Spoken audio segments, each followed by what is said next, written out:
Kaixo, Juanma! Kaixo, Eugeni, arratsaldeon. Zer moduz? Primeran, eskerrik asko. Biratzeagatik. Zeu? Oso ilusionatuta zuekin nagoelako. Eskerrik asko, nago bai.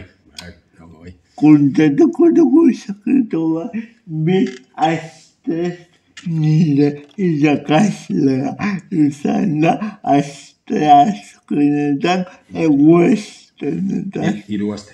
Luazen, bega haueto lakiluan. Gutxi, aste gutxi. Juanma, onagokoa zaba, Bai. betidanik, Betidanik, darotara, bai. eta filosofia gengana juntzinen ikasketa garaian.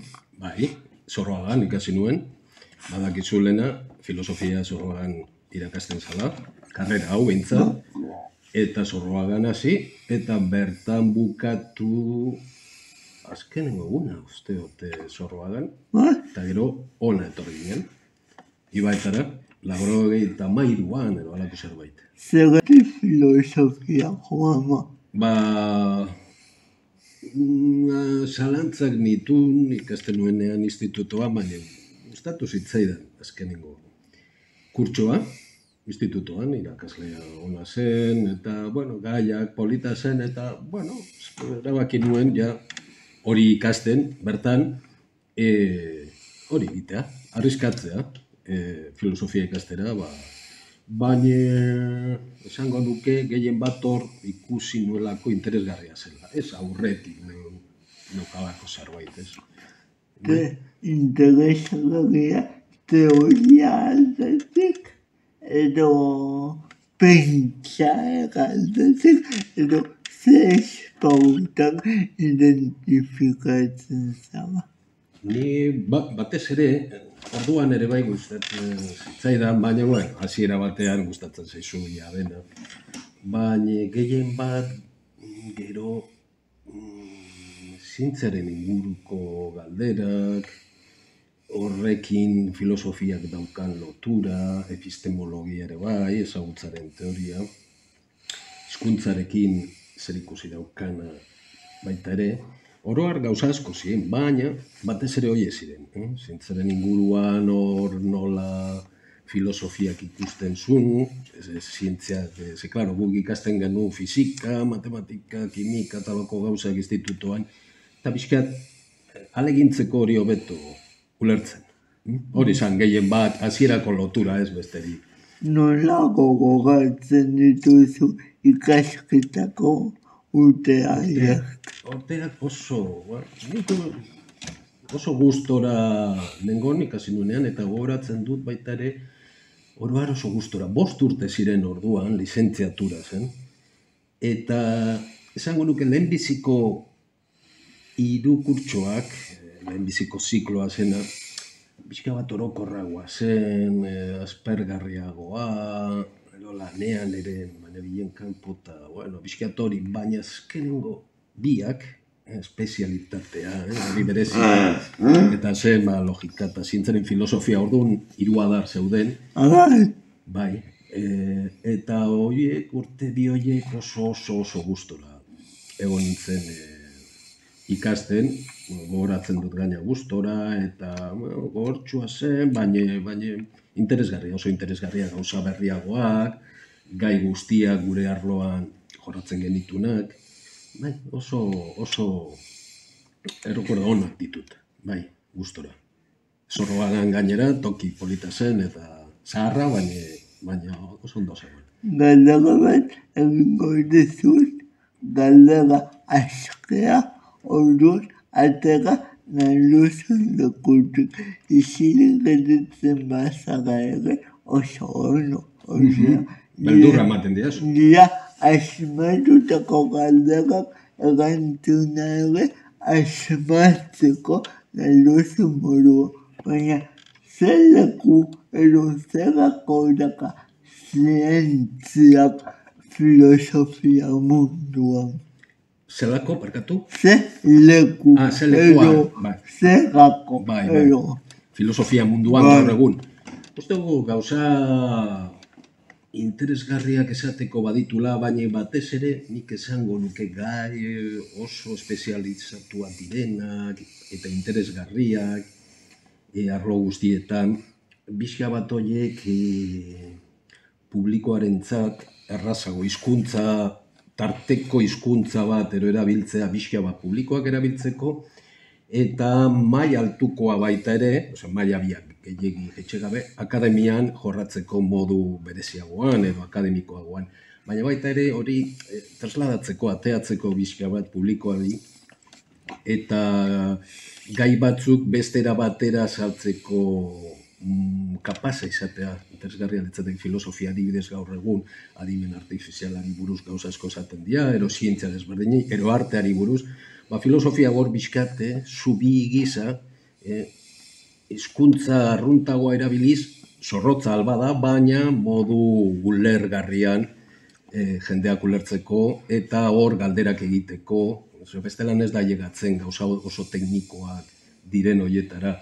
Eta oso teknikoak ez dira behar izan bakarrik teknologiakoak, ero zientziakoak, ero gauza oso, beste arloetan, moralean, etikan eta hor ere, batzutan erabiltzen da jerga eslan hori oso, ematen du ez da kalekoa da akademikoa, baina oso zaila. Orduan, bitartekari gisa, txarto legoke. Eta zientzia zuzena da, esaten dugunean egia bilatzen duela. Idealki, esango nuke, era batera bestera behar bada bai gauza erabilgarriak, maila horretan da zuzena, ala desberdina da, baina egiazkoa, ero funtzionatzen duen enean. Orduan egia zentzu handi horretan, zaila da, hori oso zaila da, jakitea eta gaina zientzia berak eta horren inguruko galdera hoie beti onartu izan da esparru horietan gauzak gaizki egin daitezkela eta hori da bere ezaugarri importante bat. Bestelan da bakarrik espekulazioa, ero magia, ero misterio handi bat eta horrek holakoak normalian perfektuak izaten dira. Beti daukate erantzun egokia eta egiazkoa beraiek esaten dute. Eta zientzaren ikuspegitik ero jarrera holakoa esango diogu dituko dugu zientifikoa, baina hori beti komatxoekin. Da zorrotza izatea ondo egitea, filosofian ere hori egin daiteke. Eta horre egiarekin, egia, zaila da hori. Oso hitz potologia, ez? Gero, tesina egingo zenu, zuge garaia, zemazterik etzegoen, tesina egitea, tokatu zitzaizu, nola egaroko zenuen hori egitea. Hemen departamentuan, orduan zegoen doktorantzako programa bakarra gure departamentua zen orduan bereiztuta zegoen, logika eta zientzaren filosofia bakarra, hor matrikulatu, beka bat lortu nuen, tesia egiteko, eta doktoradutzako hor egiten zen, doktoradutzako lana edo tesina horren antzekoa, ero gauza bera beste izen batekin, hori egiten zenun, gaur egun usteon masterrean dala mal hori, ez? Mailerako lana. Antzeko zerbait. Hori egiten genuen, nola erabaki, arloan bertan nire intereseko hildo batzu bat zeuden, orduan sartzen zinan, lanean irakasle batzukin, kide batzukin, jendea bizkiat ezagutzen duzulako karrera zehar, eta hor behin sartuta, jorratzen hasten zara gai bat amendi, bestetik, gauzak bizkiatolanik ziur, askotan jakin gabe, hor ikertu nahi du egin, eta horrela egin nuen lehenbizikoa, eta gero ja batesia hortik aurrera. Nola kokatu zenu tesia, zeren inguruan egin zenu? Teoria zientifikoen, mundua representatzeko duten forma batzuen gainean. Hori bizkiat filosofikoki nahi nuen, taldean lan egiten genuen oroar kolako gauzei buruz, orduan, mundua nola islatzen duten teoriek, nola representatzen duten munduan, eta horren inguruan egin duen, garai horretan lantzen zen gai bazen, eta oraindik egiten dira alako gauza baita ere, baina gauzak asko jundi aldatzen azkenago 30 urtetan. Eta zenbait urteetan burutu zenuen? Gauza bat dela eta bestea, luze egin nuen, azkenean tesia egiteko, azkenean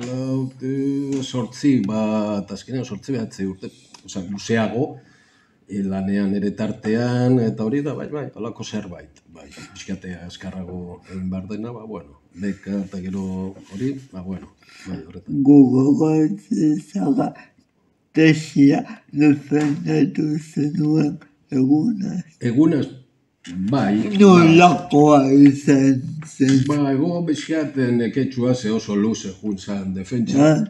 Baina beste atletiko oso ondo, ze tribunala epaimaia interesgarria zen, oso den Molinez, osegon Morman, hemen irakasle izan dakoa, eta Jon Menez emingo irakaslea, eta jende interesgarria. Eta ondo, ongi, gero bazkaltzera jun, eta ja urteak dira, baina ondo goratzen dut, sama bat kentzen duzu gainetik, eta tesia, eta badakizu. Kanpoko unibertsitate batean ere egon zera? Askotan eta asko unibertsitatea askotan. Ameriketan, Estatu Batuetan, eta gero lanean estatuan, Valladolideko unibertsitatean, eta Balear Irletako unibertsitatean, baita ere, horietan klaseak ematen, irakasle gisa. Kanpoan baita ere, bisitak egiten, Uruguayen, Holandan, Erresuma Batuan, toki desberdinetan. Luze, ikerlari moduan, postdoc batekin Koloradoko unibertsitatean eta Mainz unibertsitatea biak Koloradon. 2004-2006 arte. Oso ondo, primeran, esperientziak. Liburu eta artikuluak ere idatzen dituzu. Liburua batzuk orain arte, aspaldian, libururik ez, baina hasieran gaina oso gustora hemen nengoela euskeraz. Hori, ondala ja, 20 piko urte, oraindik gaztean nintzen. Orainak ere bat? Zalamero. Espiritu. Hori da, espiritua oso gaztea, egia da. Biru lau alako zerbait, gero genuen bat filosofiako gida hori jende askoren artean, hemengo jende asko oso proiektu polita. Eta hortik aurrera baten bat horrela espainolez baita ere, baina hori kanpoan egonda. Eta gero gehiena idazkiak eta olako gauzak normalian izaten dira. Artikulutxuak, artikuluak eta atalak, liburuen atalak, kapituloak, eta horrelako gauza, idazten gutxinaka, hemendik eta handik, egin behar dena baita ere, klasek eman, idatzi alba da, eta beste lan batzuk inguruan. Jakingo zenuke esaten zein den zure helburu nagusia irakasle bezala. Irakasle bezala ulertzea pixka bat ematen ditudan gaiak, ikasleek ulertzea, behintzat jakitea nondik nora doazen, eta motibatzea. Pixka bat, motibatzea horretarako uste dut klase presentzialak, gelan bertan ematea oso garrantzizkoa dela, ez online, naiz eta gero baliabide eta tresna guztiak erabili teknologikoak eta oso ondo erabiltzen badituzu gauza asko dakartzaten. Eta gehien bat esango nuke motivazioa maila, gauza batzuk ikastea. Eta gero motibatzea batez ere gauzak ikuspuntu filosofiko batetik egiteko.